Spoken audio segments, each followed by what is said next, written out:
तर या सामन्यांबाबत वरिष्ठ पातळीवर निर्णय हा झालेला आहे आणि भारत-पाकिस्तान सामन्यावर अजित पवारांनी आपली भूमिका स्पष्ट केली। तर अजित पवारांच्या अंगात पाकड्यांचं रक्त आहे, संजय राऊतांनी अजित पवारांवर टीका केली आहे।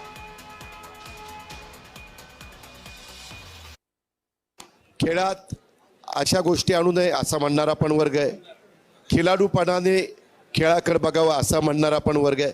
आता जेवढ्या व्यक्ती तेवढे वेगवेगळी मतं असू शकतात, मतांतर असू शकतं, पण प्रत्येकाने कसा विचार करावा तो ज्याचा त्याचा प्रश्न आहे। पण सामना होणार आहे अशी माझी माहिती आहे आणि त्याच्याबद्दल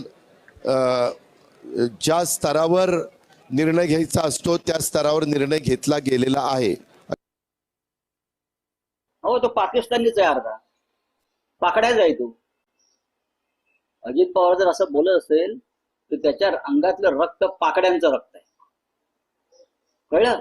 जर ही भाषा असेल अजित महाराष्ट्राच्या एका मंत्र्याची, तर ही भाषा राष्ट्रभक्त नागरिकाची नाहीये, कळलं? अजित पवार, जे 26 लोक मेले त्या तुमच्या घरातला कोणी असतं ना, तुम्ही बोलला नसता। त्या 26 मृतांमध्ये जर तुमच्या घरातलं जर कोणी असलं की तुमचा एखादा ठेकेदार जरी असला ना त्याच्यातला, तरी तुम्ही बोलला नसता।